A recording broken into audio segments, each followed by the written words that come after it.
Obsession is going to strike a chord with a lot of viewers. I think everyone at some point in their life has had a crush on someone who didn't share their feelings, making the story of Bear, a shy music store employee with a monster crush on his longtime friend and co-worker Nikki, somewhat easy to relate to. Yet, at the same time, a lot of other people may relate to Nikki, who's perhaps been the object of affection for someone they simply are interested in. Obsession becomes a nightmare for both halves of the equation when Nikki is utterly robbed of her agency, choice, and consent in order to fulfill someone else's fantasy, while Bear, who thinks of himself as a nice guy, becomes a predator and eventually a victim himself. So what happens is that Bear, who's too shy to confess his feelings to Nikki, and possibly aware that she only thinks of him as a friend, innocently makes a wish upon a dime store one-wish willow that she love him more than anyone else in the world.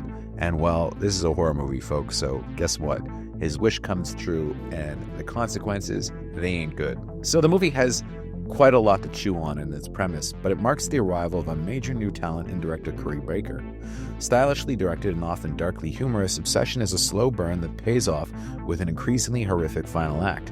And it includes one of the most memorable gore scenes in recent memory, so intense that Baker reportedly had to trim it down in order to secure an R rating, with Focus planning on giving this one a wide theatrical summer release. It's exceptionally well acted by both of its stars. Inde Navarrette is a hoot as the increasingly unhinged Nikki, yet she maintains your sympathy at all times, as you're constantly aware that she's being manipulated by a force that she can't control.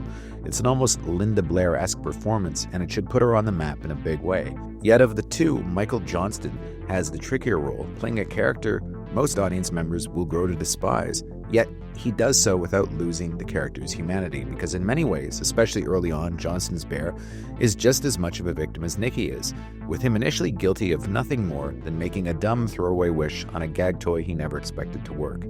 Yet at a certain point, he decides to go along with it, with a smash cut at one pivotal moment revealing that despite thinking he's a good man, he utterly lacks scruples, becoming a willing participant in Nikki's tortured existence. And of course, things start to go wrong, and he does try to undo the wish, but as anyone who's ever seen a horror movie knows, that's easier said than done. Baker guides the film with a sure hand and doesn't shy away from hammering home his message about the differences between real love and obsession. Many will note the movie's gallows humor, with gore-heavy moments happening so randomly and brutally that you can't help but laugh at how demented they are, only to realize moments later that what you're watching is, in many ways, a classic horror tragedy. The supporting cast is excellent, with Maggie Lawless a standout as Sarah, another record shop employee who would be a much better match for Bear if he could only just get over his obsession with Nikki.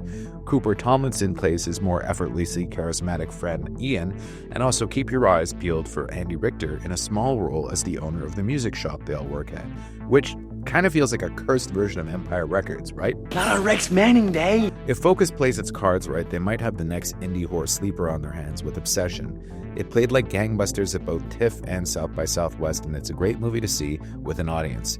It's a strong communal horror experience and one of the more creative indie horror films to emerge in recent memory. Do you still think I'm pretty?